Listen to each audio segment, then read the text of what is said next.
Hello, Steve. How are you, mate? I am fantastic, my friend. It's good to see you.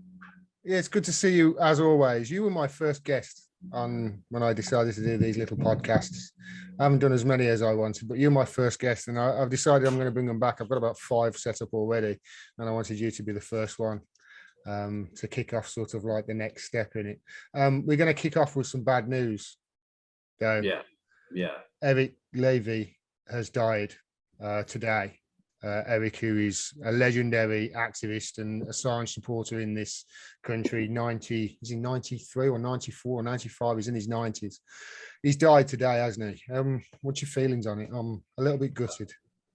I feel like he was more slowly murdered by the NHS and the use at the UCL hospital where he was. They were denying him visitors. They were denying him apparently like certain types or kinds of food or something like it. Just the care that he was receiving was horrific.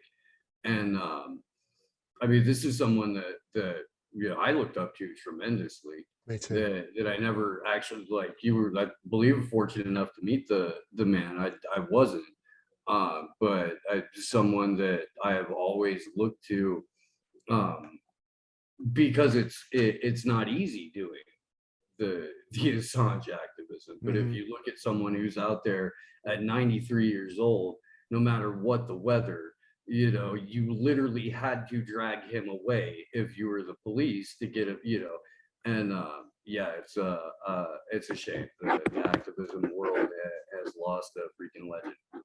Yeah, I was I think it was 2 weeks ago. I went to the Piccadilly protest down in London on Saturday, and a few of the people there were upset that the way he's being treated. I don't know the details. I don't know how ill he was.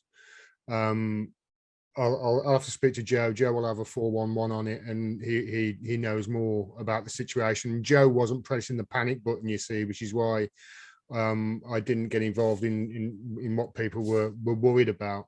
You know, I personally love the NHS. I think it's wonderful. So I'm very hesitant to criticize them based on stuff that I don't know. But all we do know is that Eric's passed on. I suppose when you're in your 90s, I spent many hours in his company, mate, many hours, and had meals with him, and just I loved sitting there and just listening to the man talk.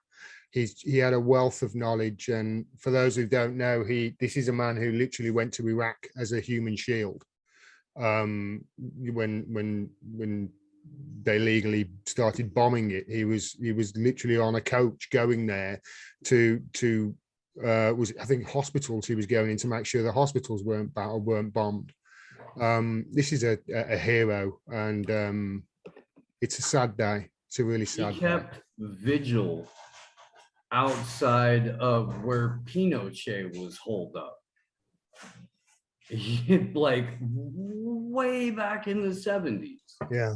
This is a guy who's been on the front lines, who's on the front lines of what was right, every time. Yeah, history will remember him, and remember him well. I don't know how to segue from that because it's obviously really so sad. I will say this: I was always afraid of death.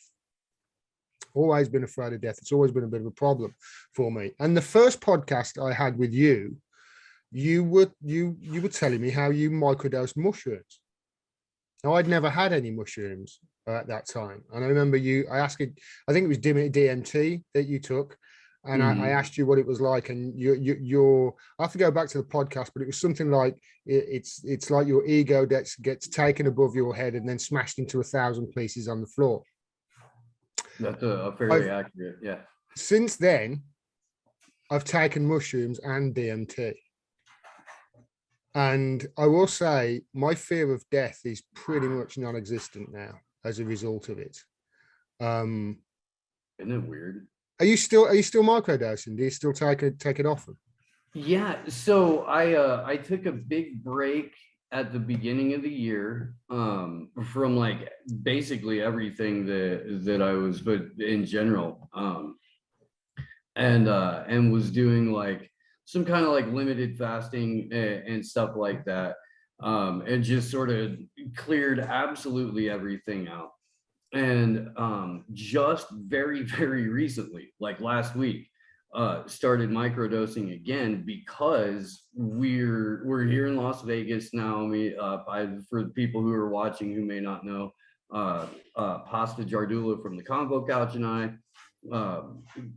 got a studio to do a morning show out of in Las Vegas a few months ago. We're here doing that 5 days a week now. And the Freedom Fest convention was last week, like more conservative and libertarian convention, some really good speakers, and all in all, like a fantastic week. Misty Winston from Action for Assange and the TNT Radio Network had a booth out there. Kendra from the Denver Assange group was out to do some activism. We brought a big tapestry around, got a whole bunch of people at the thing to sign it. They're radical lefties, mate. Yeah, right. Mate, so they got on with everybody. These conservatives. For the most part, yeah. There, I mean, it's hard to argue when everybody is more or less on your side, at least in terms of Assange and free speech. And Ross Ulbricht's mom was around and made a couple of appearances as well. And Ross still can't file appeal on double life without parole, double life and a half. Ross Ulbricht, was that the Silk Road guy? Yeah. Yeah. Who was just totally set up and railroaded in his own right too. But because it's a convention, because there's a ton of people, because it's under fluorescent lights in a casino, I was like, oh God, this is gonna suck, you know. But I had some microdose capsules that the Matrix Bar people sent me. And so I like split some with a colleague, I'm not going to say who, at the convention there for the week. And each day, like we'd, pop like a half of a gram, like that's it, but throughout the day. And it was just, okay, well, I'm not really anxious around all these people anymore. I could actually talk to the fluorescent lights, aren't freaking me out that much. The carpet is less hideous and more entertaining now. Yeah, It's starting to move. Casino carpet is crazy, man. It's crazy. But so yeah, I did, and I will do like 2 days on and then 3 days off for a couple of weeks, and then now I'll just back off for like a month and then restart it again. Yeah, it's not something that I think I'd do often. For anybody watching the missus says the differences between mushrooms and DMT. I've had both, and she says the difference between mushrooms and DMT is this: on mushrooms, it's like God slowly reveals the secrets of the universe to you, and on DMT, you catch God having a wank. And it really is kind of that. With DMT, you just get taken, don't you? It's just, you who? And your ego just is, I can't explain it either. It's incredible. Well, for me, it was, I didn't meet any elves or anything like that. I've done it a few times. I've done it like 3 times. And I didn't meet any elves that or anything like that some people say that, but you probably feel like you're taken away to somewhere else, don't you? You're so far outside of your own experience that the only way that your mind can relate it is I've been taken somewhere else. Do you know what I mean? Yeah. Like that, but it's that being taken so far out of your framing. And as human beings, we intrinsically kind of want to see ourselves as the center of the universe, or as the most important person in the room. And when you are blasted off into the stratosphere and all of your bullshit is ripped away from you but shown to you, it can be one of the most frightening experiences that anyone could ever have. You know what I mean? Or it can be one of the most liberating experiences that anyone can have. And most of the time, it's both. And you've just got to, Terrence McKenna would call it downloading, but you just got to process it and try and figure out what it was about you that horrified you, so that you can hopefully change those things about you. And as you do that, that's the real ego death, is learning from that and then taking steps in your day-to-day life away from whatever psychedelic experience you had to become the kind of person that doesn't have all of the things that you got shown. Yeah, I certainly felt really insignificant. And I certainly felt like all of my faults were on display, and almost like everybody was laughing at how significant I hold those faults to be. It's it's like the universe was seriously looking at me going, who? You are nothing, sir. And it kind of, it's liberating. It was a liberating experience for me. And I was really quite scared beforehand. I've never taken psychedelics before. I'd taken mushrooms a few months before. So I had sort of like a window, but DMT was something else. And I can see why that, there's talk and there's studies being done of them giving it end of life patients, and them being coming to terms with their own mortality. And I hope they do more studies on it. I really do. So the reason I think there's so much fear of death, especially late in life or later in life, is because most people get confronted with the fact that they've spent most or all of their adult life working to pay bills and not doing any actual living. And so they're hit with this, I have done nothing that I wanted to do, and there's this fulfillment gap, and it crushes people. Like, for in a myriad different, everybody breaks differently, so it's going to look however it looks for that person. But what psychedelics kind of allow for is not only the understanding that you're essentially insignificant to the universe, but at the same time you are inherently a part of the entire universe, and the universe technically doesn't exist without you being aware of it and being a part of it. So you're at the same time nothing and everything, and that's really fucking beautiful. I felt a lot more connected to other people as well, and a lot more interested in other people's sort of just interested in other people. It's one of the reasons why I wanted to kickstart the podcast again, and talk to people. You know what I mean? Just have a conversation, because so much of our lives is dictated to us, especially if you're in our sphere and you look at the news and the way the news treat people. They treat people like children. They don't talk to them or ask their opinion and listen to them. They just talk down to them and dictate whatever the fucking state want.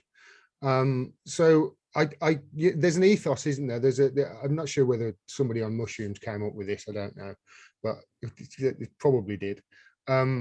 Treat other people as if it was you leading another life. As if it was you leading another life. And once I took mushrooms, I really started to connect with that, and I think it's made me a better person. So I'm certainly more interested in other people. I mean, it's a way of connecting with someone on a level that only you can relate to in that moment. Do you know what I mean? Because nobody else is you. So if you're trying to see yourself through the eyes of the other person, or how would you even want to be dealt with if that was you? Like it's yeah, I most of the time the only thing that you can have for another human being at that point is either camaraderie or empathy, or I feel like it's sorrow depending on how you're feeling at the time, I guess.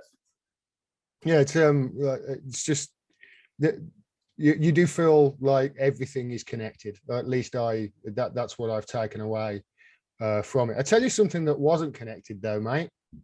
That's those handcuffs around AOC's wrists. What's I happened? What has happened? I've only caught like the back end of this. Was she arrested, or is this another? Is this a? What's going on? Is this a photo op? Is it? well, it's 100% a photo op. They weren't technically arrested, they were technically cited. They were issued citations for not dispersing when the police ordered it.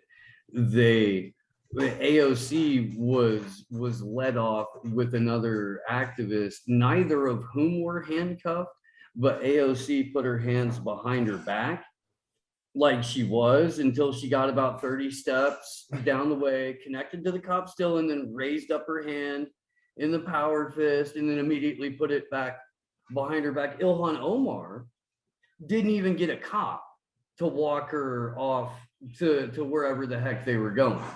Ilhan Omar put her hands behind her back and put her head down and just sort of marched herself off, and then kind of realized and like put her hand up too, but then put her hand immediately behind her back again. And the photo op is a very, very strategically aimed picture where it looks like both of them are cuffed. Like if you just glanced at it walking by and you saw it on a magazine cover or you saw it in a window on a television, you would be like, oh, holy crap, they're arresting Congress? This is wild, If you didn't give it another thought, that's the impression you would be left with. They're invisible handcuffs. There was a guy on the thread that I posted on Twitter about it who was like, oh my God, Ilhan Omar got arrested by the same guy that Joe Biden's trying to shake hands with. An imaginary person off the back of the stage. What were they protesting? Roe v. Wade? Yeah. Oh, I say protesting. How many people were there? I'm gonna guess a couple hundred. I'm not sure. I didn't see like long shot. I didn't see wide shots of it. I've only seen the fake arrest footage.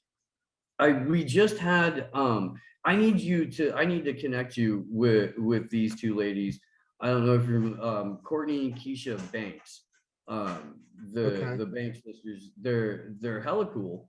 We just had them on, and we were talking about this, and just the sheer amount of damage it does to legitimate activism.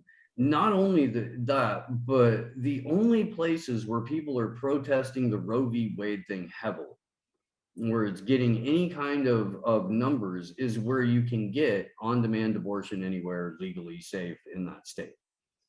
There's no real groundswell of money or media focus or anything like that on the states where it's going to be significantly limited in terms of options for abortion or even contraception. Because there are a couple of states that are trying to get super weird about it, that are like, no, if Jesus wants you to have the baby, if Jesus wants you to get pregnant, you're getting pregnant, straight up.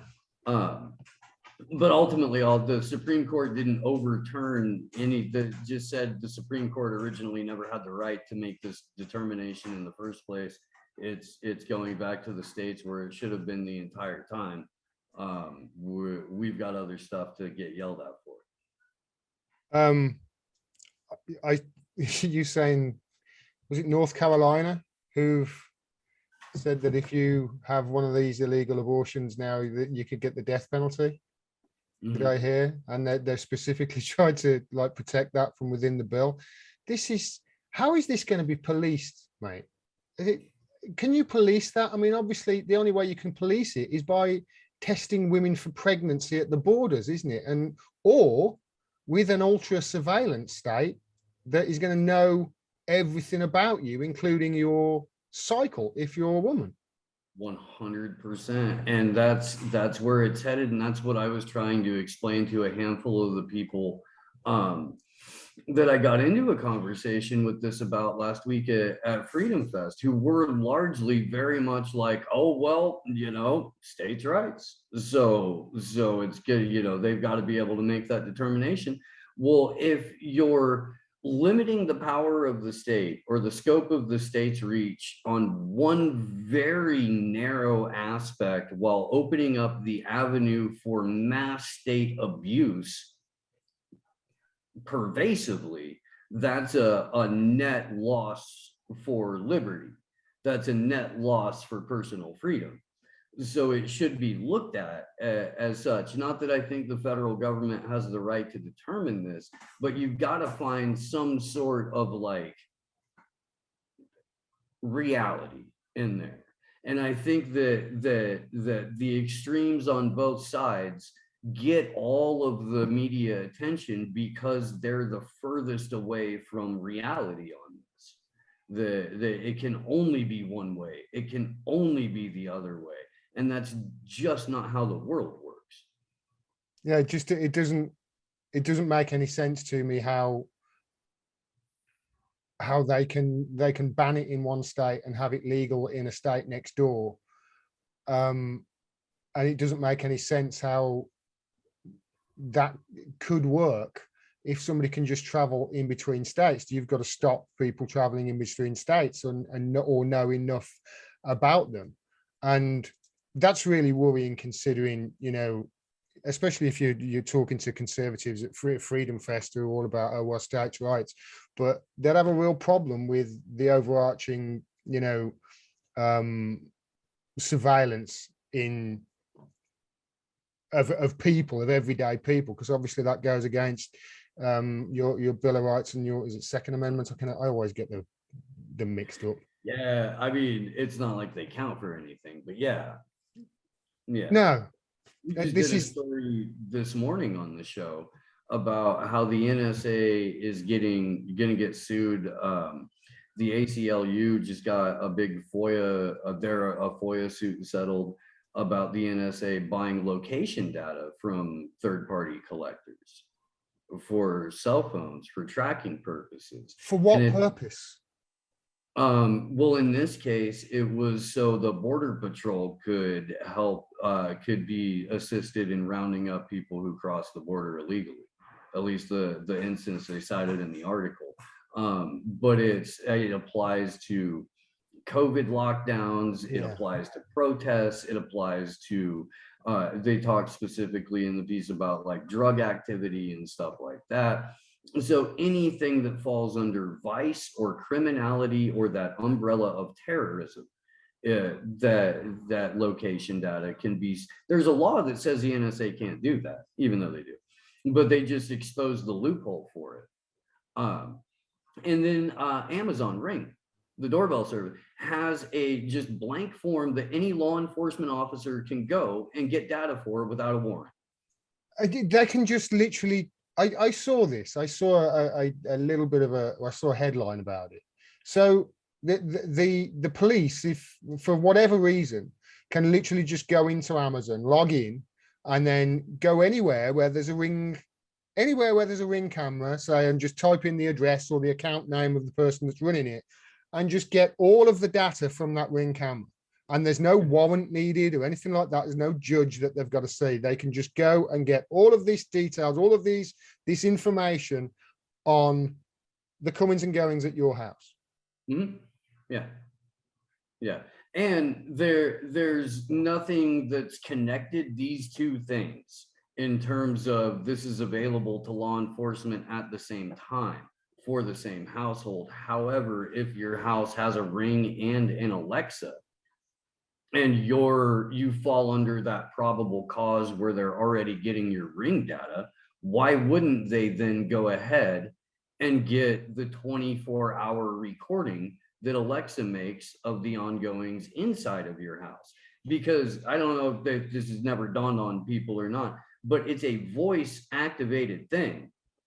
So it's always listening so that it knows when to respond.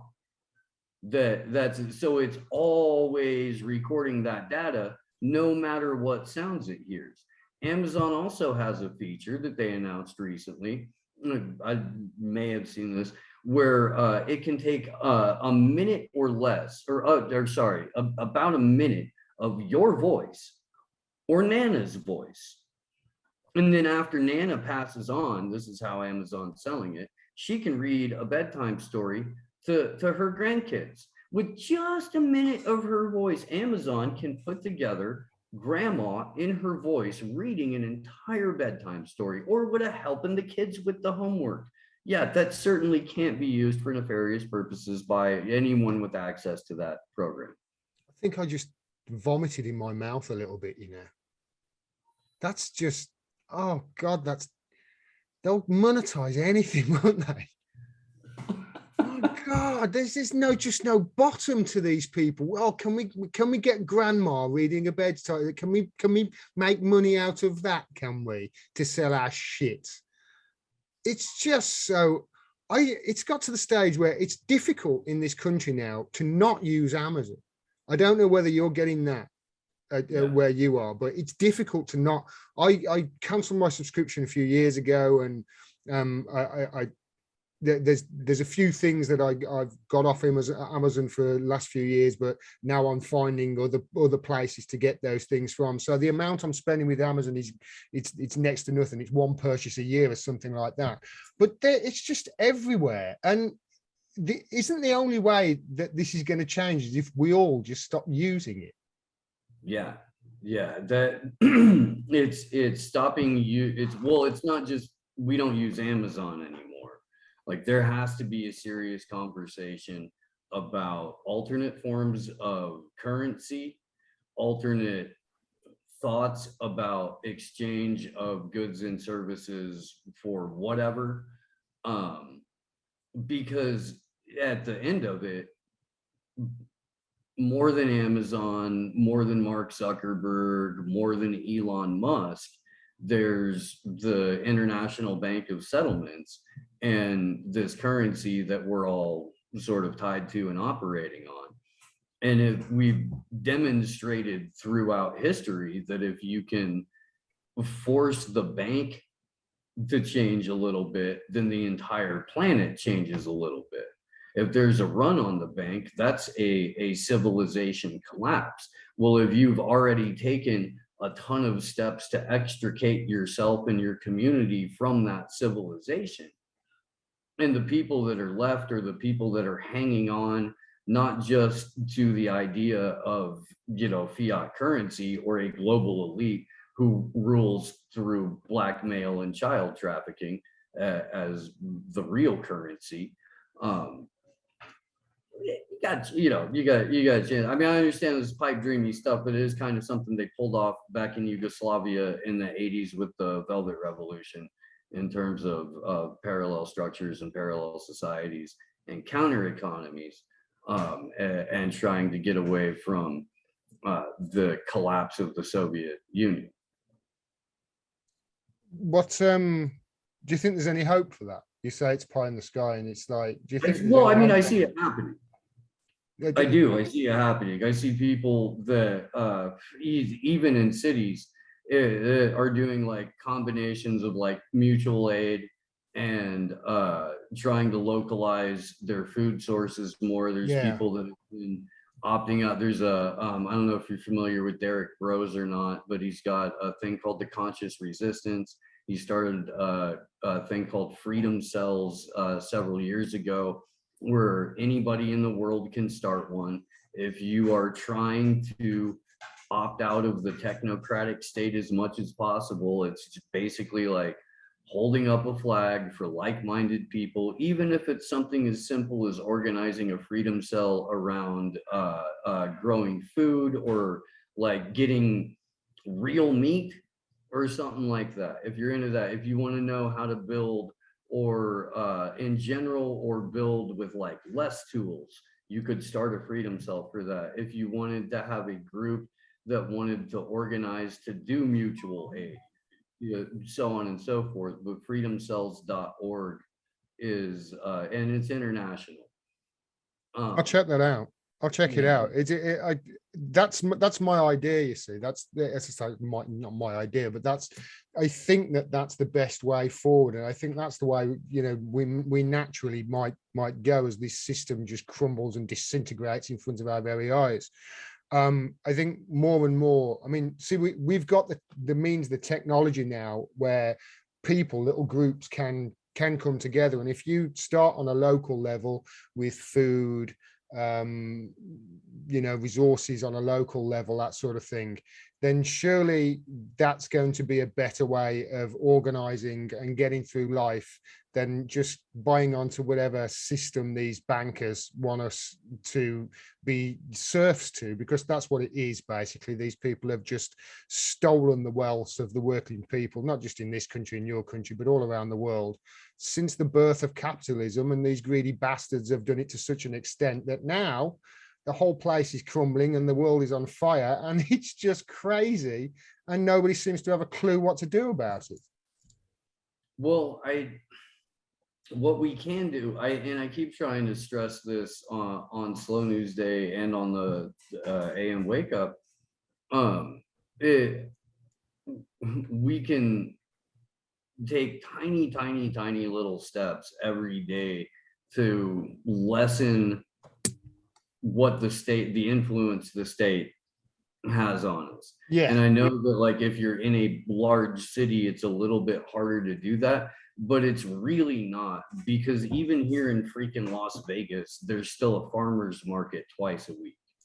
I saw something about that. I can't remember where it was now. Can't remember which country it was, but that's the first thing that they started to do, rather than to fight back against the supermarkets, who are just as guilty as the rest of the big businesses, especially for food waste. I've got a guy coming on the podcast tomorrow who goes dumpster diving, and the waste that these supermarkets are just throwing in the bin every day is absolutely staggering. You could feed the homeless 5 times over just with what we throw away a day, and it's this consumer society that really is suffocating us all. I mean, you say take little steps. I mean, my t-shirt's £2. I don't buy brand name stuff, apart from if I actually need brand name stuff like my running shoes. I'll make sure that I invest in a really good pair, just because of the amount I run. But other than that, I'm not buying brand name stuff. If Hugo Boss wants to put his name on my chest, he's going to have to pay me a fucking lot of money, not the other way around. And it's even going to the point where now I won't buy brand names. I mean, I'm BDS anyway, so I won't go to McDonald's and I won't invest in Coca-Cola or anything like that. But I'm always looking at trying to make ethical choices. And a lot of the time, strangely enough, it's cheaper. A lot of the time it is. If you're not worried about your street cred, and if you're not worried about, what other people might perceive you to be, if you're not wearing the right kind of brand t-shirt or whatever it is, then it's kind of liberating. And it certainly costs a hell of a lot less. And I've been happier, to be honest, since I have sort of backed away from this name brand culture. Is that something you do yourself as well? I mean, look at you. You look like you've been to the thrift store, mate. A time or two. I mean, You look beautiful. Take no notice of me. You're a beautiful man. I've been a poor fella. Pretty much all my dog's coming up, whether I want him to or not. Hi, Gomez. Hey, buddy. You gonna snort into the microphone? But I mean, yeah, there's, if you're not worried about trying to spend a crap ton of money on keeping up, then it frees you up for purchases like water filtration, which is pretty important. Or it could allow you to get, a vehicle and tools so that you can work on your own vehicle instead of, that makes more sense here in the States than it does a lot of other places. But I mean, I've become a mechanic out of necessity. And as a result, I spend way less money a year taking my truck into the shop or taking it in for an oil change or anything like that. Um, but this is something that we need to start to do in our own peer groups and shit like that. The right to repair is something that American farmers and American heavy equipment operators had to fight for a decade.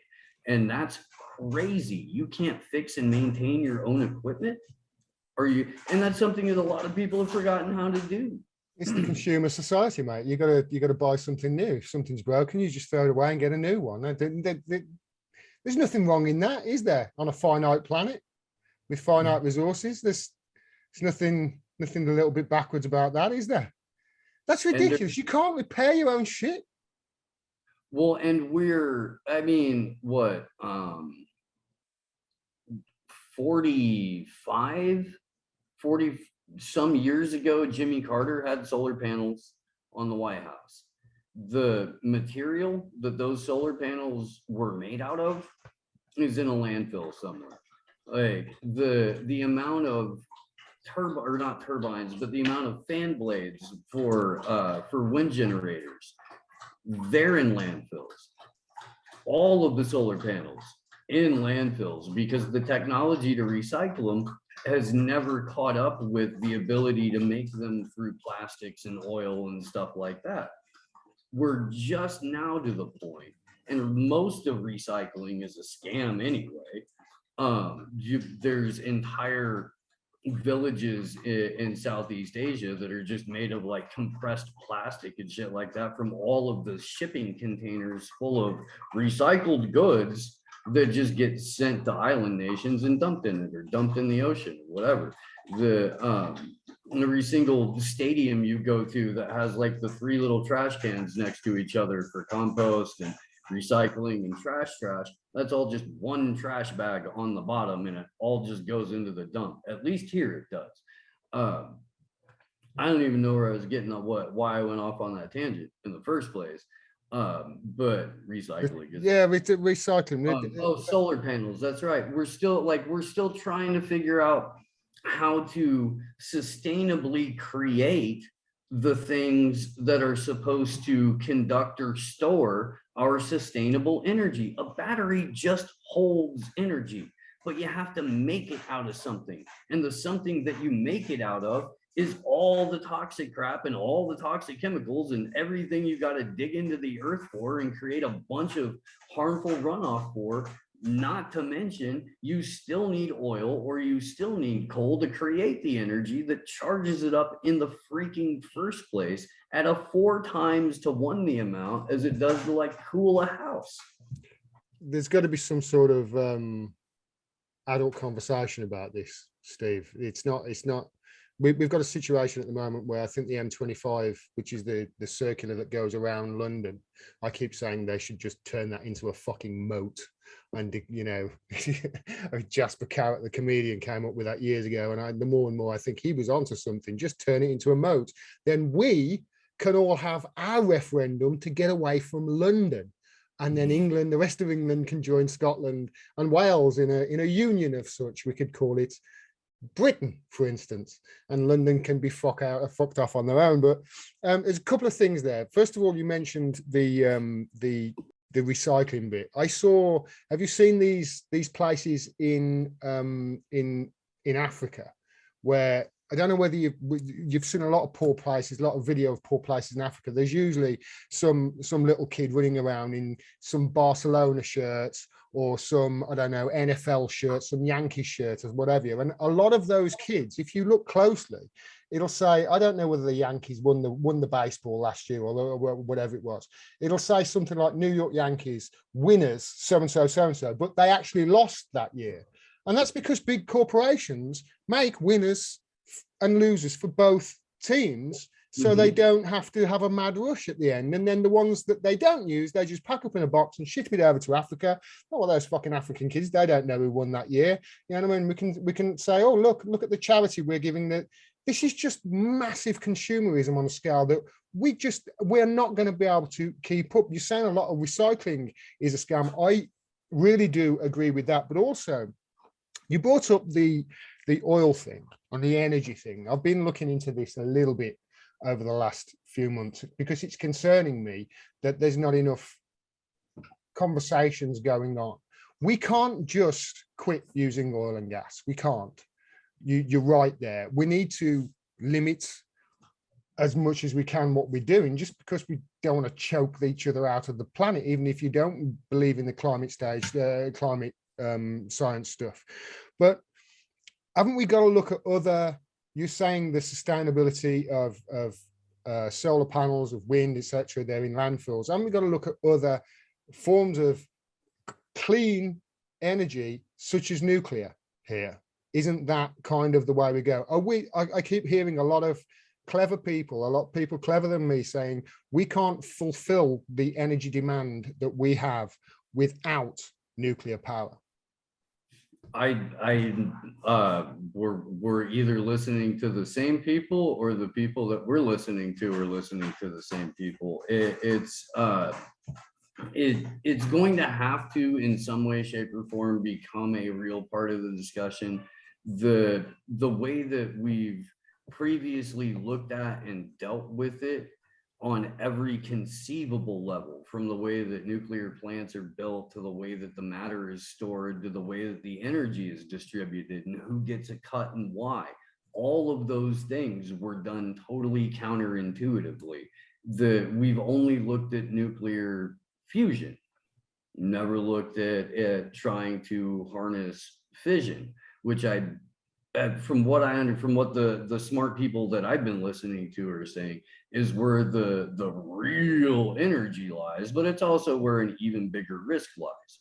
So there's, but unless you're able to explore it, unless you're able to figure out how it works and why, and try and put it to test, you're never going to be able to do it.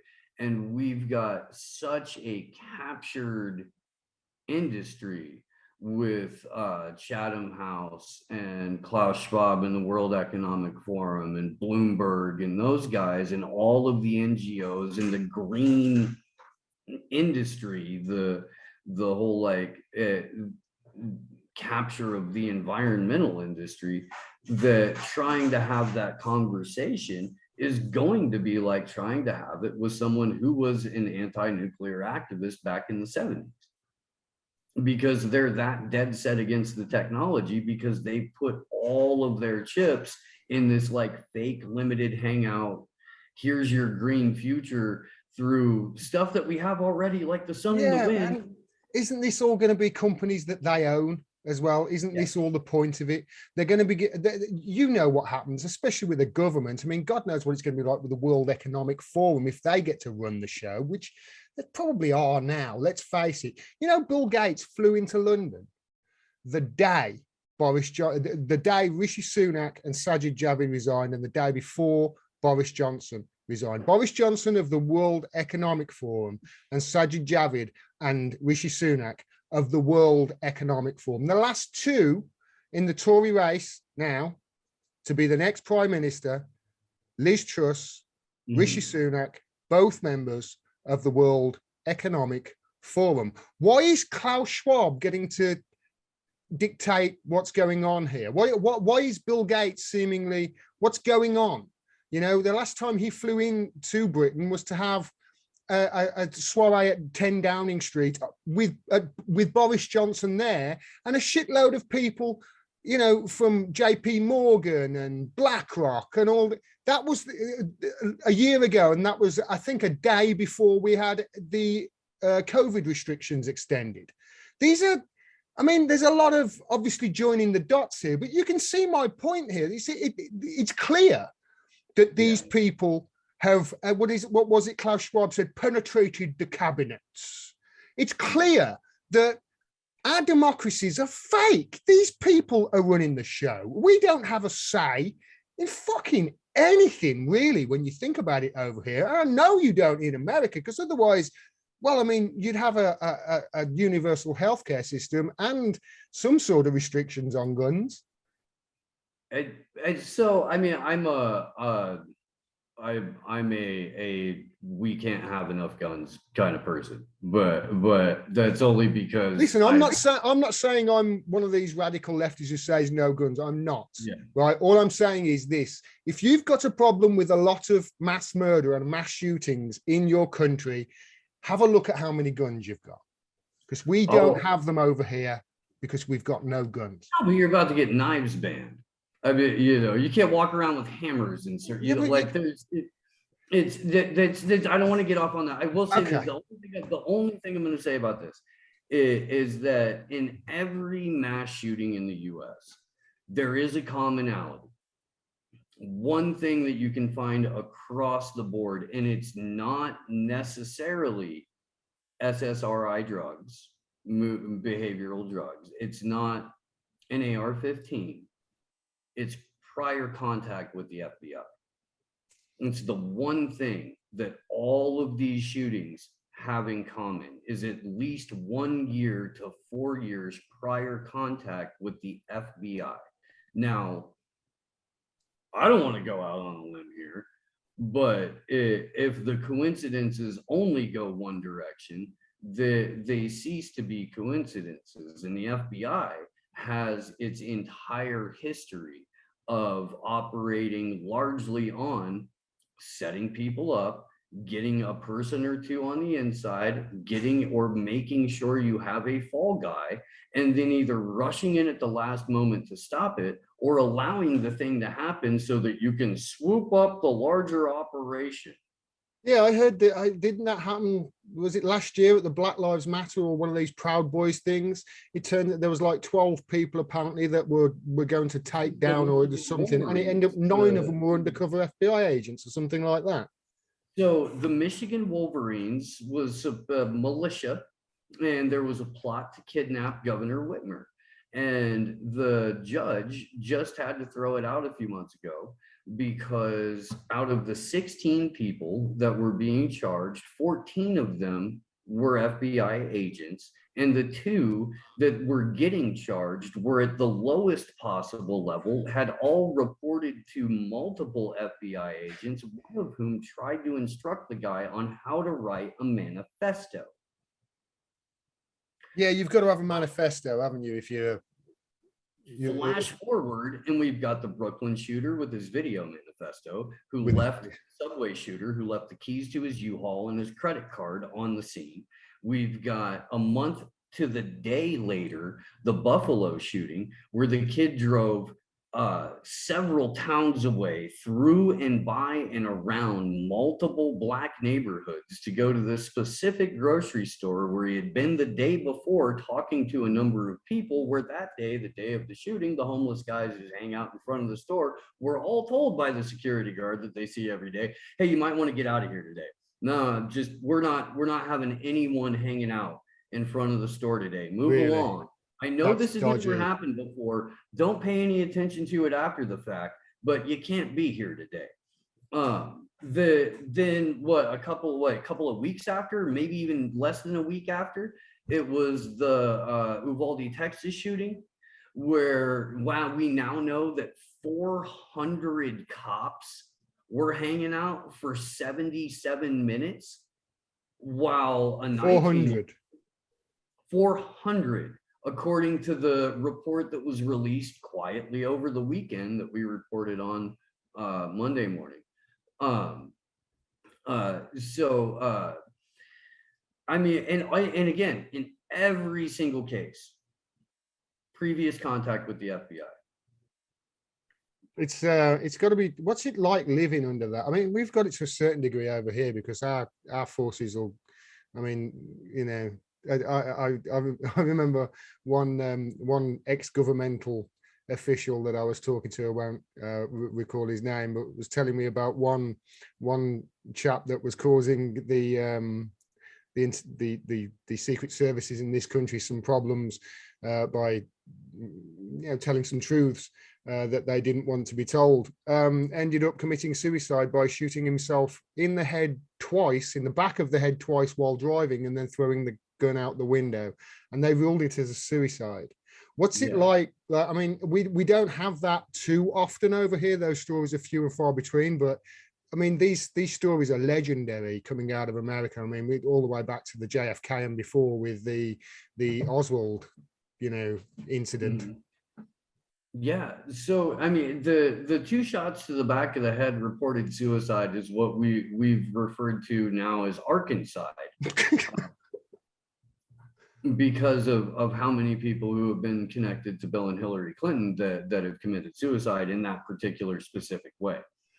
Yeah, there's racking up some numbers in that list now, isn't it? There's a lot of people who. Well, I mean, let's not go down. Not pull on that thread, shall we? But it. So you know this, man. Like, I mean, I've been personally just doing the Assange activism, have been hacked, have had my bank accounts hacked, I've had my truck burned down, I've had like multiple fucking just weird things happen where people will get text messages from me that weren't from me and stuff like that. And I'm nothing freaking special. There are people every day who show up on Twitter for like 12 hours as I'm a targeted individual, and then the account goes away. There's a history of, as a matter of practice, not just the intelligence agencies, but now local law enforcement, just going ham on regular people for asking questions, or for suddenly getting a popular like Facebook account or Twitter account or something like that. People will get targeted for that. If you're an effective activist, if you're a good communicator, then you're almost guaranteed some level of fuckery. And for the people who slide by, those are usually the people who wind up like way too close to the system in the first place, and get a little Medea Benjamin-y about it, where they start tweeting out nice things about the incoming CIA director and Antony Blinken and stuff like that. That's horrifying. It's horrifying. There's been times where I felt like I've been messed with over the last few years. Sure. And I'm positive it's happened. I'm positive, but I can't prove it. And obviously, if you can't prove it, then it could send you fucking crazy. It really could. The effects on, it's just the thought that it could be there and it could be happening. It could drive you insane if you end up thinking about it too much. I want to talk a little bit more about this World Economic Forum, mate, because you know more about it than me. Should we be really, because I've read a book by Vedana Shiva, who's an incredible lady, called Oneness versus the 1%, I think it's called. And she does not paint a pretty picture of Bill Gates. She thinks he's, I think, enemy number one. How worried really should we be about this? I mean, they say it's a conspiracy theory, don't they? Oh, yeah. It's not, is it? This is what's going to happen. They're trying to have this global government running the Western world, aren't they? Unelected global government. 100%. And it's not even an old concept. This is something that basically goes back to like Cecil Rhodes. Who's that? He was a horrible man. The reason that there was an African country called Rhodesia is because of Cecil Rhodes, just business magnate and colonizing motherfucker. The Rhodes Scholarship is named after Cecil Rhodes. But I mean, just ridiculously influential human being who had a business partner and confidant named Henry Milner, who after Rhodes's death got like a will and this whole, like, I'm not even kidding, book detailing a plan for global domination. It's all 100% legit. You could look all of this up. Okay. Milner formed something called the Milner Group. which was made up of the global elites of the day. So you get Rothschilds and Rockefellers and Carnegies and that kind of thing, and that expanded into what was called what the Round Table, which is also known as the Council of 300, which at the time was the 300 most influential entities in the Western world. These things have kind of had little offshoot groups over the last nearly 100 years, the results of which are the World Economic Forum, our Chatham House, our the Club of Rome. Is Bilderberg's one of these organizations that meets? Yeah, absolutely. And Bilderberg is kind of like a management meeting with those particular guys. Like, I don't even and to give you an idea of how invasive Bilderberg is, the steering committee this year, Eric Schmidt and a couple of other tech gurus, but also Stacey Abrams. Eric Schmidt is the Google guy, yeah? Yeah. It's, I don't know. I mean, it's a bunch of insanely, a lot of them by bloodline inherited wealthy fucks. And Bill Gates is one of those people too. The Gates family is an old titled family going back to the 1100s or some crap like that. It comes down to that the wealth that was amassed and concentrated like pre-industrialization just sort of expanded and then reconsolidated, and it's reconsolidated in these organizations through central banking and through the management entities like the World Economic Forum that will determine and dictate policy. And then they'll pass that down to heads of state and governments, yeah. Lobbying. Ian Davis has the best flow chart I've seen on this out of a UK column. And I think the Off Guardian has his has that particular work too. But Ian's lovely. You should, if you haven't spoken to him, you should. I probably have. I can't, if he's from there. I'm not too good with names though, mate. Yeah. On Twitter, he's in this together, and it's like a little black and yellow with a smiley face with a bullet hole through the head. He's a lovely fella. I'll have a look in there. I'll have a look for that flow chart. I know Off Guardian as well. I'll have a look for it. But that sort of lays out, does it, how they're all connected? Yeah, I mean, it's essentially like how legislation works too. He's from the UK, so that's his example. But it works in Greece, it works in the United States, it works in Canada.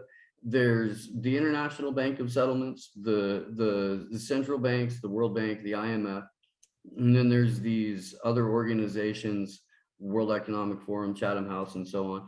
And then below them are heads of state and individual heads of state and business leaders who get dictated these policies, tell their lobbyists what they need, who then go to almost the lowest rung on the ladder, which is Parliament or Congress. And says, okay, so, yeah, Parliament and Congress, they're like the bottom of this pyramid, aren't they? This is just where, I mean, the people don't get a say in any of this shit, do they? This is just the end of no more democracy. See ya. We're not even going to give you the mirage that you have one right now. It's just gone. Mm-hmm. Yeah. And you go, all you need to do is look at what happened under COVID for that. Yeah. No, I'm not going to have any public debate about this. There will be none. In fact, public debate is treason and somehow also racist. So you can't do that. That was so weird. You know whose fault all of this is, don't you? Or that wily bastard orchestrating. We've got no baby milk because of Putin over there in America. It's all Putin's fault. How's the cable news figures over in America? Do you know? Have you heard anything? Is anybody still watching them? The last numbers that I saw, the Tucker Carlson is on cable, hands down the most popular cable news talking head in the country. Tucker Carlson blows everybody else out of the water. And he's only pulling like 2.5 million, 3.5 million people on any given night. Now, on any given day, 10.5 million people are listening to Joe Rogan's show. Yeah, but the reason I'm asking is because I saw some figures from this country the other week, and it was shocking. Like the amount of people who were watching the news of a night time, and they broke it down from BBC, ITV, Channel 4, Sky, Talk TV, the lot of them. The winner in every slot from 6 to 9 p.m. was the BBC. The BBC get the most. But on that night, the peak viewing, the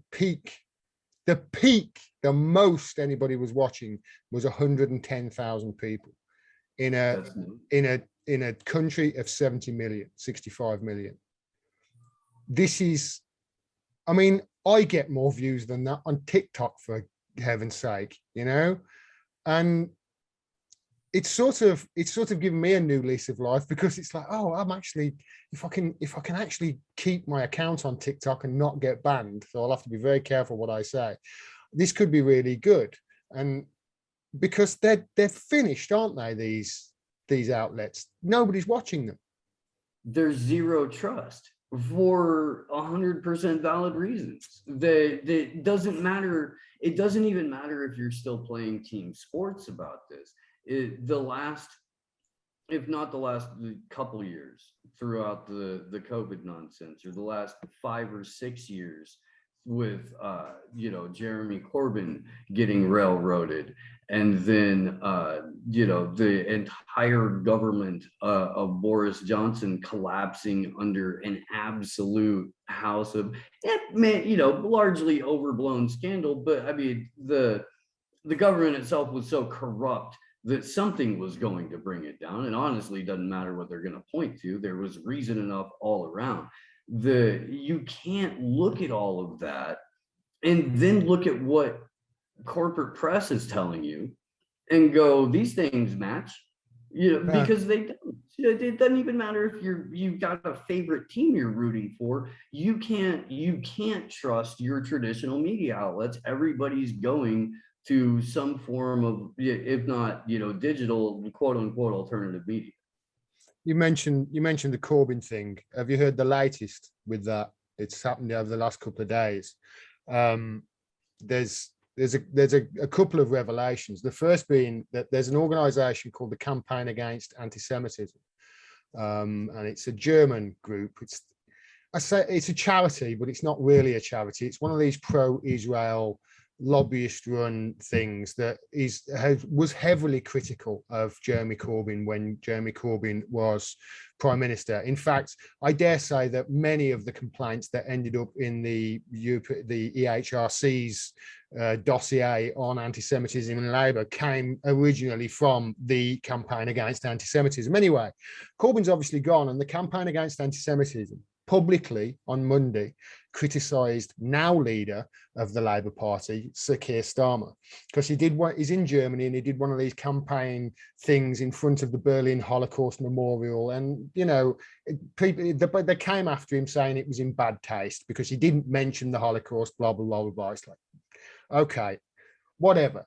But through all the complaints about Corbyn, the Labour MPs never stood up against it at all. It was obviously a political attack, and it's clear that anti-Semitism and reports of anti-Semitism in the Labour Party were being weaponized against Jeremy Corbyn and exaggerated in the media and by members of his own Labour Party who, for their political gain. It's clear that that was the case even back then. But now Sir Keir Starmer is in the firing line. Margaret Hodge, the lady, the Dame Margaret Hodge, sorry, Dame Hodge, who yelled at Corbyn to his face, "You're an anti-Semitic racist," when Corbyn, and the only reason she did that, by the way, was because the ruling NEC had refused to adopt the entirety of the definitions of anti-Semitism that the IHRA say. Basically, what Labour's ruling body voted for, this is the NEC, Corbyn had nothing to do with the vote at the time. They voted to keep out of their definition of anti-Semitism, calling Israel a racist endeavor, and basically saying that it's an apartheid state, and it was criticisms of Israel specifically that they didn't want to put in, rightly so, if you ask me. You know, criticism of Israel is not anti-Semitic; it's an apartheid state. It's simple as that. It's not above it. If I criticize Iran, I'm not being Islamophobic, am I? You know, so they came after Keir Starmer for this video, and Ruth Smith and Margaret Hodge, who lent into the attacks against Corbyn and didn't say a thing against this attack against him. Margaret Hodge was an honorary patron of this campaign against anti-Semitism, was quiet on all this when it was happening, right? They jump to the defense of Keir Starmer when they attack Starmer for the first time. Now, Jeremy Corbyn was ejected, expelled from the Labour Party because he said, in response to the EHRC's report, that reports of anti-Semitism were exaggerated in the media for political gain. He was expelled for that very same thing that Margaret Hodge and Ruth Smith are now doing in defense of their leader. So one of two things, logic dictates, one of two things has to happen now. Either Jeremy Corbyn gets readmitted to the Labour Party and has an apology, or Keir Starmer should expel Ruth Smith and Dame Margaret Hodge. Logically, that should happen. But none of those things are going to happen, of course. And I tell you what is sort of like the reason I brought it up, because all of this is incredible, isn't it, Steve? It's all proving that the stuff that we were reporting on at the time was right, that this was a witch hunt against Jeremy Corbyn, that his political career was sabotaged, that his chance of being prime minister in this country was sabotaged by members of his own party and the media and moneyed interests, shall we say, and groups that would take, who knows what is going on there. But it proves that he was right. And it proves that the media were responsible for that, and not just ruining his career, but crippling the career of Chris Williamson, and a good, honest socialist, and other people like Mark Wadsworth, and Jewish people like Jackie Water. Jewish people were caught up in all this. Their lives were ruined. I know plenty of people in the Labour Party, Jewish people as well, who had their lives ruined throughout all of this. And what's come out of this, and the Ford report as well, which we've found out in the last day, I haven't read it yet, but apparently it basically says what we've known all along, that, yeah, there was a witch hunt against Corbyn, and members of his own party kneecapped him, cost him the 2017 election. The media are silent on it all, mate. The BBC haven't mentioned any of it, any of it. If we had a functioning media in this country, it would have got at least a few minutes, wouldn't it, this? But they've been silent on it all. Why have they been silent on it all? Because if they had to, if they reported on it, they would have to say, oh yeah, all that shit we said back then, it was all bollocks all along. It was all bollocks. It was a scam after all. And the thing is, I mean, they kind of get away with it here, kind of, where they can issue a correction or do one 90-second bit in the middle of an hour broadcast where the rest of it was fear porn and death and stay at home and then go buy these pharmaceutical products. And here's a word from Lockheed Martin. And they'll say, oh, well, it turns out that, for example, lots of women who have taken the mRNA injections are experiencing and reporting irregularities in their menstrual cycles. Yeah. And that's a 90-second piece. And then you go and do another piece about how the price of tampons has increased 600%. And then you do another piece about a school shooting. And you lose all of the people who might have perked their ears up. Like, hey, wait a minute, you said what? About that, hang on, that thing you were talking about a few minutes ago. Could you go back to that? No. And then you can't find it anywhere if you search for it on Google. Or if you type in the wrong keywords, all you're going to get is debunked conspiracy about blah, blah, blah. And people remain ignorant, or they have to get over whatever prejudices they have about all of us that you've heard were crazy tinfoil hat wearing conspiracy theorists who, I don't know, man, I'm looking at the scoreboard. Yeah, it's kind of like, it's like, well, I mean, all those things that you said were conspiracy theories. How would that, let's go back, shall we? Let's have a look at how many of these so-called conspiracy theories that us conspiracy theorists had that we were 100% right on. Let's have a look, shall we? Right. And you could, I know, I see what you report on, mate. And I can see all of the stuff that you were right on all along. And Fauci and the Wuhan lab, it's all coming out now, isn't it? It's all, but they're still not talking about it, are they? They're still not making, I mean, this is massive. This is a massive story, and they're just not talking about it at all. Look what they did with the Hunter Biden laptop, how they called that Russian disinformation. Yeah. I mean, they were doing that up recently, calling it Russian disinformation, yet everything on it. What's going on?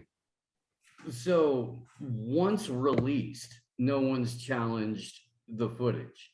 Once released, no one's challenged whether or not that's actually Joe Biden's number that's in there is pedo Pete. That's not being called into question. Instead, it's here's an assault on your senses with Ukraine, or Roe versus Wade, or the guns, whatever they can throw at you, because there's incontrovertible evidence on that laptop that exposes a very, very entrenched criminal network. Yeah, I'm not talking about his stuff with prostitutes and his drug problem. Listen, I've had my problems with drugs in the past. You've got yours problems. As far as I'm aware, prostitution is legal in so although they did cross state lines. What is it with crossing state lines? It's not all of a sudden that's the big deal anyway.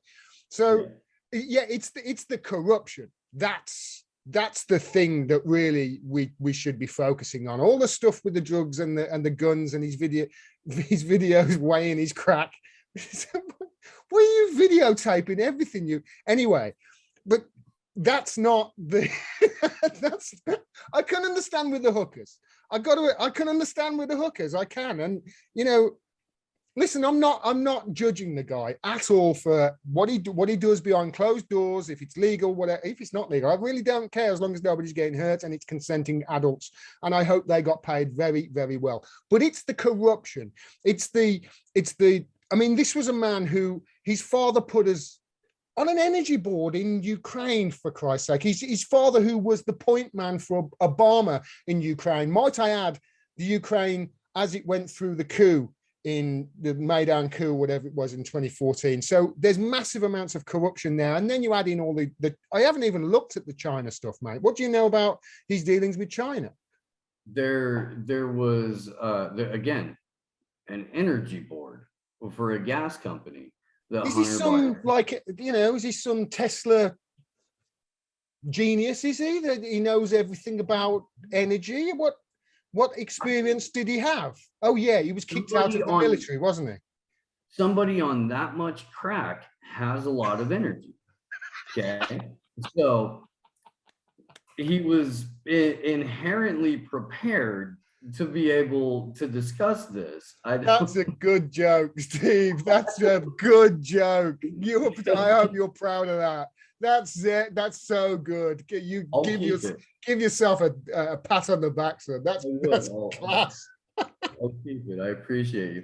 But no, there was a natural gas company that the Hunter Biden um, was on the board for the company for that was awarded I think 650 million barrels of natural gas post sanctions.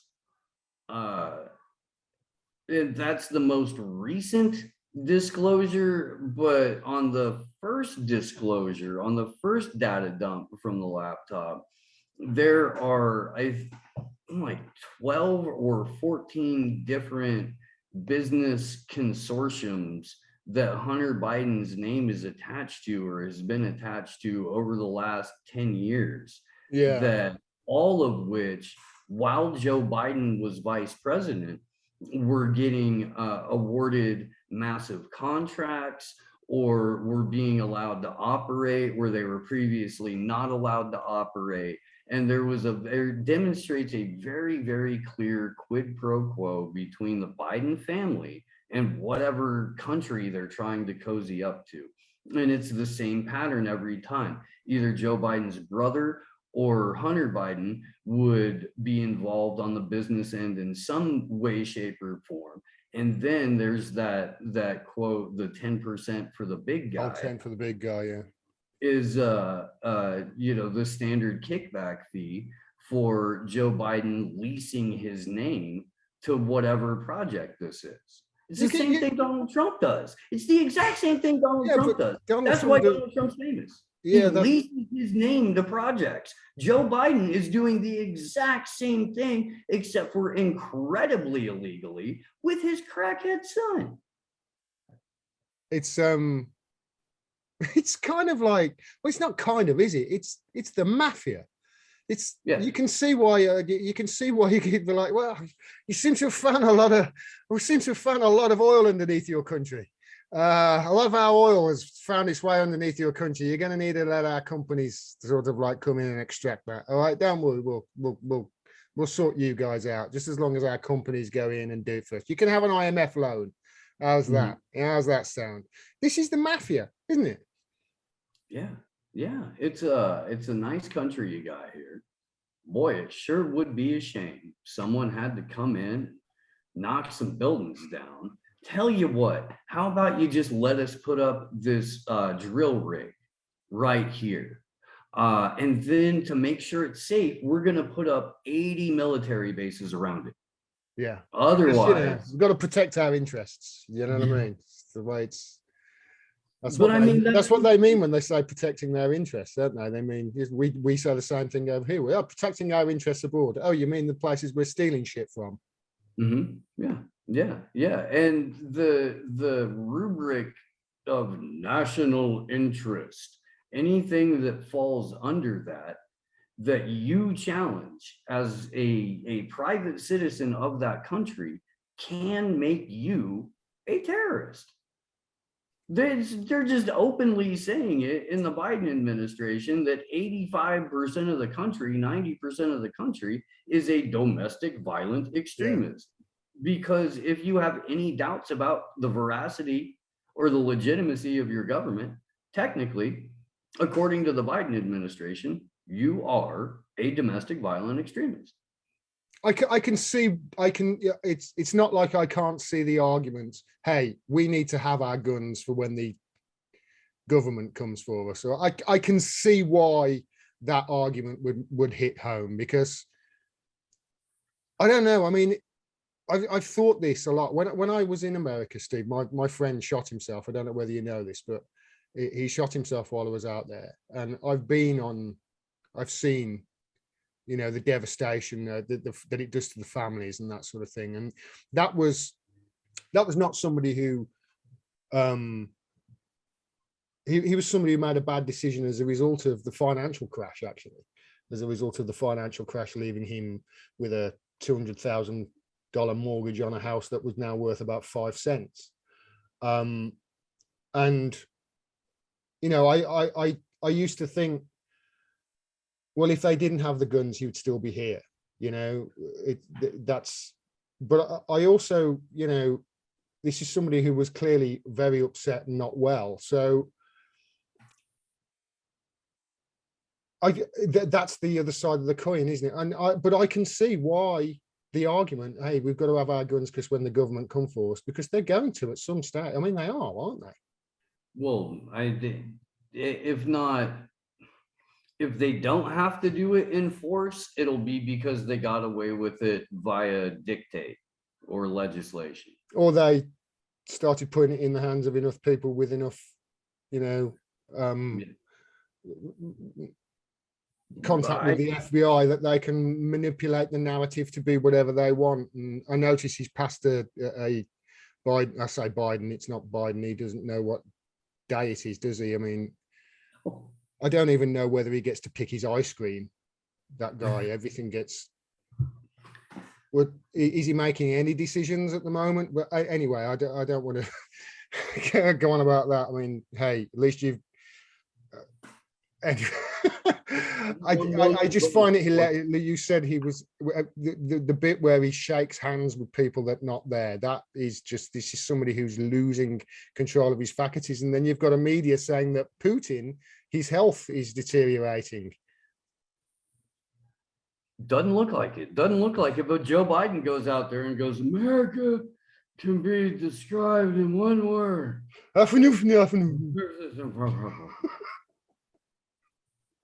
Repeat the line. He did it. He did the Anchorman. That is Ron Burgundy. It is Ron Burgundy, isn't it? Are they going to have to, like, every time he makes a speech now, are they going to have to go up to the guy who does the teleprompter and just say, listen, if you put anything on that teleprompter, he's going to read it? Is it at that stage now? I mean, it really, and in closing, I would like to say, God bless our troops and go fuck yourself, San Diego.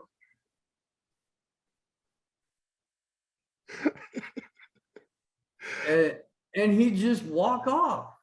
He'd just walk, and there'd be like that like collective gasp, and then about 4 people would start playing Hail to the Chief in the band, and then the band would have to like slowly like come into it. But I mean, it's just, no, it's crazy that we're letting a guy with instant grits where his brain should be walk around and say things in public and pretend like he's the leader of the free world, when you know all the guy wants to do is go sniff a kid and play Mario Kart. That's all he wants. Mate, I'm laughing, but we know better over here. I mean, you know, I kind of am amazed that the people around Joe Biden and Boris Johnson are not just, you know, going to the papers every day going, ah! You know, and just screaming, do something, please. Boris Johnson's gone now. They've finally decided that they've finally decided that what they've decided essentially is not that he was corrupt. There's not anything. It's not that he was a liar. They haven't decided any of those things in the last 6 months. They knew exactly what Boris Johnson was when they put him in there. That's the reason they put him in there, so he could lie, so he could look at people in their faces while he's doing deals and saying, yes, I won't go back on it, and lie about it, and go back on the EU Brexit agreement, and go back on the Good Friday agreement. It doesn't matter. It's Boris Johnson. He's a liar. He's a philanderer. What it is he's run out of, he's finished his usefulness. Mm-hmm. You know, if you think about it, Theresa May wouldn't have been able to do what Boris Johnson did. You know, what Boris Johnson just babbled his way through. Oh, it doesn't matter, blah, blah, blah, blah, blah, blah. And now he's gone, right? It's gone, and it's always terrible. But what have we got next? We've got Rishi Sunak or Liz Truss. Penny Mordaunt is gone. So it's one of these two people. They're both members of the World Economic Forum. Do you have If we end up with Liz Truss, I can't point fingers at Biden anymore. Do you have to have people in their government that sound like they're from like some cutesy, mid-century English murder mystery kind of thing? We had Boris, and it was weird, and then we Liz Truss, and like it's just like the Penny Mordaunt. Penny Mordaunt belongs. Sounds like 007's secretary. Yes, she belongs on the mod squad or something like that. That's not it. I don't know, man. We've got absolute lunatics, clear, like just cutouts of human beings that everyone knows are completely bought and paid for, are absolute scumbags. You're totally right. Boris ran out of his usefulness. He said the exact same thing about Trump, too, that Hillary Clinton never could have accomplished any of the stuff that Trump got done. Printing $29 trillion. Yeah. She wouldn't have been, she wouldn't be able to. I mean, the Supreme Court, look at how he rammed the Supreme Court through. They wouldn't have let Hillary Clinton do her. I mean, let's face it, that's what she would have wanted to do anyway, if you asked her what her private position was. Anyway, none of these people, let's get the point I want to try and make is all of these people are crazy, and all of the, I say crazy, that they don't represent ordinary human beings. They're not normal people. As you say, they're cardboard cutouts of human beings, these people are just, the people who stand them there, put that on the prompter and I'll read it, whatever it is, because, I've got advisors and all we really care about is moneyed interests and corporations anyway. We don't really care about the people because, hey, they don't give us any money. It's the corporations that sort out. And it's the same everywhere. And none of these people, not one of them, have got an answer for any of the problems that we're facing. Have they? I mean, we've just had 2 days of 40 degrees heat over here in the UK. We've never had this before. Never in the history of recording these things. We haven't had it. And we're going to face, as the planet warms up, and whether you believe man-made climate change or not, the planet's heating up, whether you like it or not. It's gonna get hotter. Nobody's got any answers to this. None of these leaders, so-called leaders, have got any answer to these problems. Their answers to the problems is, we've got to make the economy grow and we've got to invest in corporations. What are you talking about? Surely it would be better just to knock the whole thing down and start again, rather than carry on with this system until what? And is the plan just to carry on with it until something happens and we get a Fannie Mac-like incident and it's brought down, and then the World Economic Forum come in and pick up the pieces? Is that sort of what the plan is, and implement their action? Because there's no, I suppose it's one of the reasons why my mental health has suffered so badly over the last few years, and so many others have as well, because it seems like we're looking down the end of a barrel of a gun, and it looks like our time on this planet is about to come to an end, and our children and children's children are going to really have a tough life. And none of these people have a goddamn clue about any of it, and really don't care, as long as they remain in power and remain and keep their privilege. Yeah. So I mean, the whole idea behind the UN Agenda 21, Great Reset, Fourth Industrial Revolution, and the UN Sustainable Goals for 2030, that Agenda 2030 is the controlled demolition of the West, and a reset where the West is remade with this like quasi sustainability, but it's just a further consolidation of the wealth and resources rebranded as stakeholder capitalism, where you and I, because we exist, are stakeholders in the global economy, which is just a bunch of nonsense for you will own nothing and like it, which is what they promise you. It hinges on putting all of us onto a blockchain for all of our information and putting our money on the central bank backed digital currency that people have been talking about, that we've been warning about, and then that the banks themselves have now been talking about in earnest for about the last year and a half. Um, it's total surveillance. It's the total commodification of nature. It's a rebranding of what's left of nature as this is, you can't come here anymore. You can experience it virtually. We'll give you a virtual tour of a forest that you can walk through with your Oculus on, and you can Yeah. feel like you're there, but you're not. And while all of that's happening, there is a legitimate like transhumanist push where there's a lot of these people think they can just upload their consciousness to the cloud and live forever. There's a whole section of people who think that Elon Musk might be able to start a Mars colony in a couple of generations, not now, but in a couple of generations. Legitimately mining asteroids is something that people are trying to figure out how to do now. And it's all this, everything's looking to what can we do off of or without the resources on this planet. And that is so weird to me because we still have a planet and there's still, Yeah. stuff and people here. Yeah. Can we fix the problems that we got here before we start looking at Mars and starting some shit over there and other asteroids and whatever? Are you saying that you really think that this is a controlled destruction of sort of like the global economic system that they're doing in order for them? Because it does add up. If I mean, call me a conspiracy theorist if you want, if you listen to this, but it does add up, especially if you think, stuff. Just look at Bill Gates. How much land has he bought just in like the last 10 years, Steve? It's astronomical, isn't it? He's the largest private landowner in America. Owns property in almost every state. It's like 3 million some acres. It's a lot. Isn't that sort of playing towards the theory of you will own nothing because we've got everything, rather than you'll be happy? They couldn't give a shit whether people are happy or not, just as long as they don't come and cut their heads off. That's really what they care about, isn't it?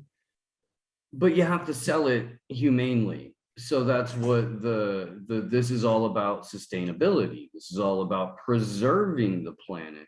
So you can't eat meat anymore, not because it's bad for the environment, but we're not going to step in as the government and say you're forbidden from eating meat. Rather, we're just going to price you out of it. Yeah, we're not going to say you're forbidden from owning a home or a vehicle. We're just going to price you out of it. We're going to force you to relocate. This is according to their books and white papers and speeches and all that. We'll force you to relocate to a megacity where your entire existence is played out in this same, 17 to 20 mile radius of megalopolis. And there's zero contact with nature. There's very limited contact with other human beings. If you're going to reproduce, you don't want to do it like the traditional way because that's icky. So you could just, pull a little DNA out of you, put it in a tube, send it off via drone, come back with a kid. They're referring to, once we're at a point where like, we're talking about birthing people, right? Where there's a human being that's a host for another body. I can understand a biological, fucking hell, you got to be so careful of the wording, haven't you? You say one thing out of line and you're cancelled. There's our show. A transgender man can get pregnant, correct? A transgender man can host a fetus, but okay. The point I'm trying to make is, I suppose the point I'm trying to make is this. All right. Technically, technically the wording is right, but why is there such a big deal being made out of this thing that is affecting. I mean, how many transgender men have actually had babies and got pregnant? I'm betting it's in single digits, actually, when you think about it. So why have we got to change the language? You know, who are we offending here? Aren't people getting, isn't this another sort of situation where white people get offended on behalf of black people, and black people are like, I'm not offended by that, but it follows the rhetoric. I mean, it does seem like this. I don't want to get into it too much either, but there's sort of like a culture war that they are stoking here with regards to this transgender issue, and making it a much bigger issue than it really is. So we can all focus on that one thing while we carry on taking all the money and all the power away from you. Do you know what I mean? It's not just that, but there is a very deliberate transhumanist component to it, because if any entity can get pregnant and give birth, then there's no the like individuality or humanness or like the, I guess, uniqueness of what a woman is or what a man is goes away. The more you can blur the lines between what an individual human being is and what this like collective mind future thing they're trying to get everybody into is, the more likely you are to get them into that future. There's 72 genders, so there may as well be no such thing as gender. It's so confusing that it's so ridiculous that you might as well just say, oh, what the fuck, there's no such thing as a person anyway then. Fine, fuck it, you win. People don't exist, whatever. Give me the Neuralink. I'm ready for the cloud. Do you feel as if a lot of these arguments and a lot of these things that are made sort of the mainstream narrative, if you like, do you think that they only, I mean, see, what I'm saying is these opinions only appear online, and they're only representative of the 15% of people that use Twitter. Because my question is, the reason I'm saying is that we've obviously talked about how, you know, the World Economic Forum, and we talked about the direction the world is, they seem to want the direction of the world to go in. And we've talked about obviously climate situation and the problems that we've got with capitalism and etc. So what do we do then to fight back against it? Do you know what I mean? What is it that we do to fight back? Because regular people don't feel that way about these issues, if you ask me. I had a conversation with my neighbor the other day, and we were talking about this, and he just looked at me dead in the eye, Steve, and he went, he says, the problem, Gordon, with the planet, I'll tell you what the problem is. There's too many people. He said, what we need is a good old war. We need a good old war, get rid of half the planet, and then we can sort it out. You know, but this is I didn't ask him which half should be got rid of. I right. Kind of got the feeling with him that he didn't really think that far through, and as long as it wasn't any of us, then he was all right. As long as it wasn't any of us or anybody he knew. But that's worrying.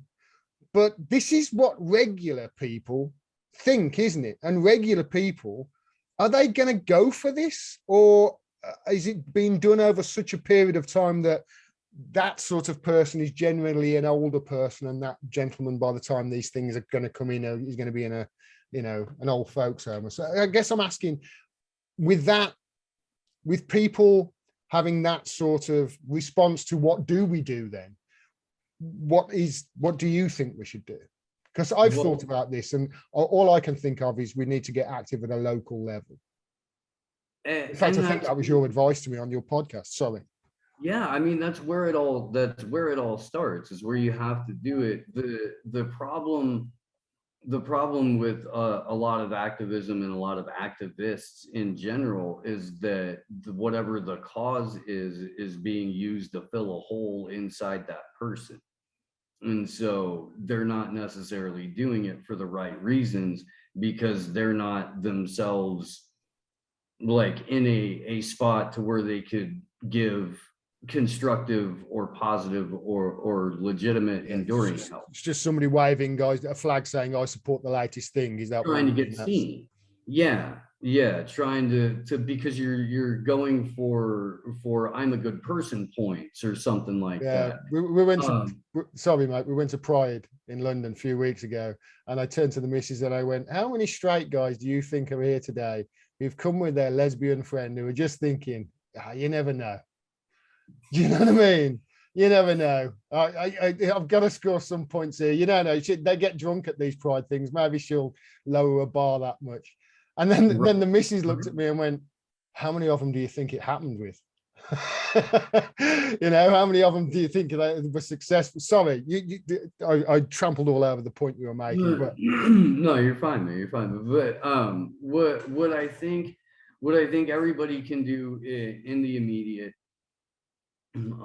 is work within like their very, very, very inner circle on becoming on healing. I think that like the last several years have more or less broken everybody in some way, shape, or yeah, form. But if we can work on that, then it has that ripple effect, because if you're genuinely concerned about making making your immediate surroundings sustainable, and that's your starting point for your concept of like what a family or what a community is. mhm, It does grow exponentially, especially as you start to produce food. The moment you're producing too much food for you and your family, you have to get rid of it. You have to go meet your neighbors. You have to go take that food out. You have to go take whatever it is that you know, you've gotten like halfway decent at building up for yourself, and you have to interact with other people voluntarily and mutually, whether or not you agree with them 100% on yeah, everything. There's a couple of things that need to be done, so you're more willing to like put that by the wayside because nobody's holding violence over the other person or the threat of violence over the other person. You just have common cause to meet. You're going to exchange some things and you're going to go your separate way. And these like little acts of, I guess, supreme domestic terrorism um would be it's what I they're mean, calling it. yeah, yeah. But I mean, again, like, I don't know, dude. We have a big problem with public schools here. We have a big problem with the state here. So anything that you can do in some small measure to like extricate yourself from that a little bit is always good. But at the end of it, you have to localize as much as possible or find alternative ways to trade for and pay for food, water, electricity, and create or use whatever counter currency is available, because they're controlling all of this via the currency. You break the hold the banks have on this stuff, then it's the rest of it is ours to decide. Yeah, and the money thing is scary. Well, It's it's all fake. It's all fake. Like, yeah, it's all digital. The money's all freaking digital. What they have in gold or what they have in silver or what we have in cash is really it. So if you made a giant push on that, a coordinated push on that, you could shake the world, man. You could. yeah. Starting at definitely starting at the local level. I think I was making a point earlier that I don't never quite finished. There was people who were fighting back against the supermarkets by going to the farms and buying fruit and veg from the farms and then coming and selling that same fruit and veg in their own like pop-up farmers market in what the village square or whatever it is. I forget which country. I want to say Holland, with all the stuff Mhm. that's gone over in the Netherlands at the moment, with them spraying shit on the MPs or the Parliament building or whatever it is. Have you seen Sri Lanka? Have you seen what's going on there? Yeah, That's and they're about to make or the parliament is about to decide who the next president or prime they minister have is. done. I think they have. I think it's like a six-time prime minister. They're now making president or something like that. I think that's happened today. I saw I saw the writing on the wall for Sri Lanka a few months ago when they started they started pushing the MPs' cars into the river. They just started pushing them into the river. And I thought, yeah, Sri Lanka, let's have a look. Oh, shitload of IMF loans, shitloads Yeah, of, it's the and same Victoria, story over and over, isn't it? IMF loans, Victoria, corruption, the bank goes bust, country goes bankrupt, another bailout, another IMF loan. And obviously the people, they're the ones who suffer. well, and this is another situation too, where they went after the farmers first. And it was Yes. this conversion to non-chemical fertilizer that they forced on everybody all at once without having any sort of mechanisms in place to replace it. And they got completely screwed. And just in May, Victoria Nuland, who has been on scene for basically every coup in a Democratic administration over the last 15 or 20 years, was in Sri Lanka, hanging out, doing what Victoria Nuland and State Department attaches do at these critical junctures. The next moment, you've got cars being pushed into the river, you've got inflation at, 30, 40, 50%. You've got the price of rice skyrocketing, you've got the price of grain skyrocketing. Nobody can grow anything because there's such tight restrictions on what you can use to fertilize it. They already got rid of a bunch of the natural ways to make fertilizer when they streamlined their meat industry. That, I mean, it's just, yeah, if you take a big enough step back and you start to look at it from there's a book called Limits to Growth, the club of the book paper called Limits to Growth that the Club of Rome put out in the 70s. If you look at that forward and kind of follow statements made by all of Kissinger's little acolytes, which Klaus Schwab is one, you see the exact same kind of, you see what their plan is. You see how it changes with, time or technology or current social justice movement or whatever, and how it fluid it is.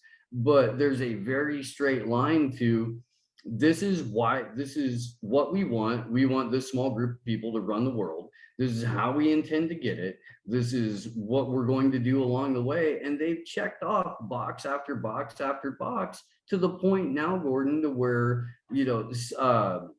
70%, I think, of the planet has a QR code that is attached to a mRNA injection, where their entire health information is scannable. And there's a digital health pass system across the board in nearly every country that is just kind of hanging out, waiting to be reactivated whenever. That's the blockchain existence. That's oh no, you didn't take booster number 754. Your bank is frozen until you cannot spend money, you cannot pay bills, you cannot make a transaction until you get this sorted out. It's for your safety and for the safety of others.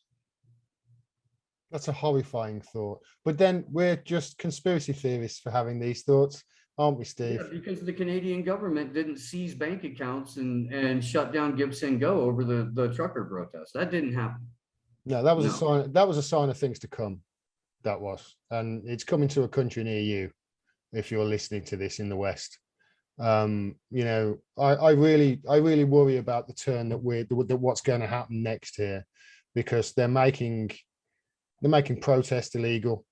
They're making it so they've made it so they can literally just strip you of your nationality now, of your Englishness. They can just take that away from you without really, just if you cause them a problem, which could be, as you say, you could be labeled a domestic terrorist just because you want to, you've got a generator in your back garden, you've got your own energy. It certainly seems to be the direction that we're going in. It's a really scary time. It really is. Thanks for coming on and talking to me, mate. For sure, man. For Is there sure. Thank anything? you for having me on. I just wanted to. I just wanted to talk to you about a few things and just have a chat and two guys shooting the shit and having a, having a chat about the state of the world, because it really is a state. Is there anything that you wanted to talk about that I missed?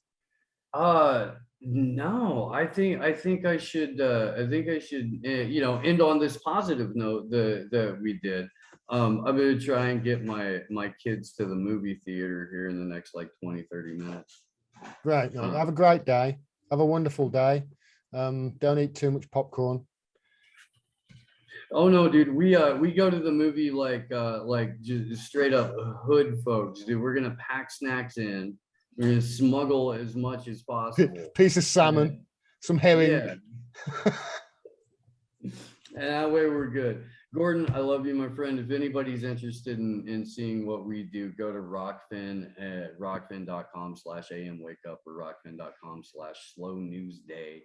And that'll do it. Slow News Day show on all social media. And thank you again, my friend. I love the heck out of you. Love you, brother. Thank you very much. Take care.